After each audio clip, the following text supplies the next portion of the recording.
People noticed it slowly, because time was stealing years from them. Not minutes, not days, years. And the worst part? No one felt it happening. At first, it sounded harmless, almost polite. He looks tired today. She's moving slower than she used to. He wasn't like this last week. Normal things. Things people say when work is hard. But this wasn't exhaustion. This was something else. The plantation sat deep in the lowlands, cut off from towns, swallowed by trees. The soil was rich, too rich. Crops grew faster than they should. Roots tangled thick beneath the surface. Even the trees leaned, as if listening to the ground. The air felt heavy there, not humid, not hot, just heavy, like time itself was pressing down. The enslaved workers felt it first, not fear, not pain, exhaustion, the kind that sleep doesn't fix. Young men woke with aching joints. Teenagers rubbed their eyes, squinting in daylight. Women found gray hairs in the morning sun. Too early, too sudden. Imagine waking up older than yesterday and knowing you didn't sleep through it. At first, no one spoke about it. On a plantation, complaints were dangerous, and aging wasn't something you could prove. But then came Samuel. Samuel was 16, strong, quick with his hands, the kind overseers liked because he didn't slow down. One morning he was counted like usual, 16, healthy. 3 weeks later, he bent when he walked.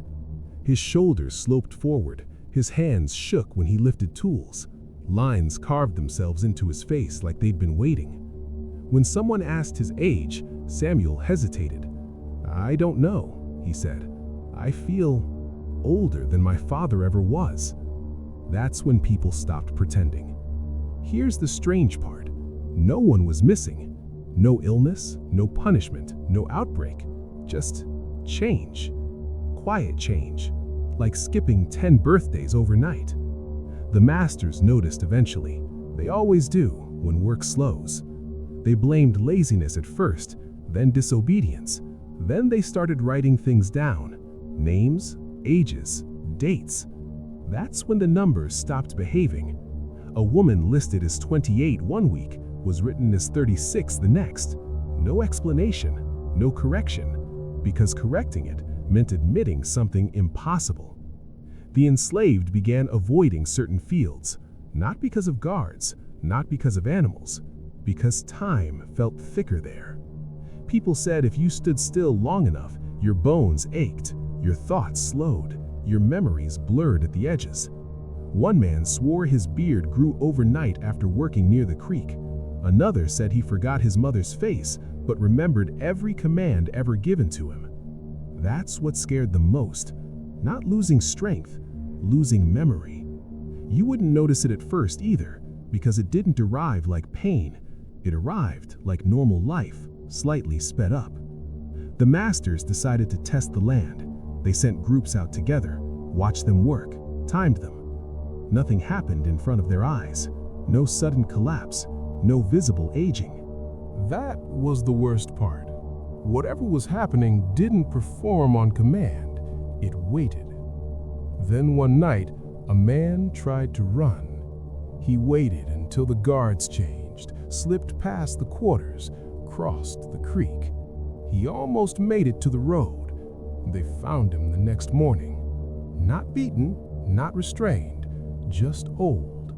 Hair white, teeth loose, hands shaking so badly he couldn't hold water. He kept saying the same thing. "I was gone for one night."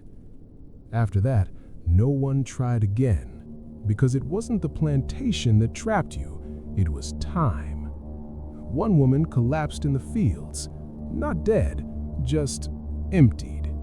Her face looked decades older than the day before. When she spoke, her words came slow, careful, like an elder choosing them wisely. Before she lost consciousness, she whispered, "This place eats years." No one laughed. Soon, the enslaved stopped marking time. No birthdays, no seasons, no counting years. What was the point? Time here didn't belong to them anymore. Some said the land was cursed, others said it was built on burial ground. But the oldest man there said something different.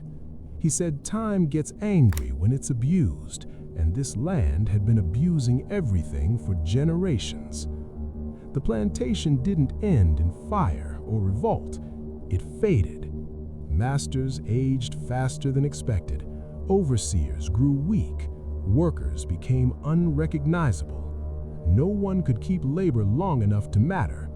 People arrived young. They left, changed, if they left at all. Today, the land still sits empty. Locals avoid it, not because it's haunted, but because clocks don't last there. They stop, they lose minutes, they break for no clear reason. Hunters swear they enter at dawn and return at sunset, only to be told they were gone for days. Some come back quieter, slower, older. Horror isn't always monsters. Sometimes it's realizing something is stealing your life and you can't see it happening. So here's the question.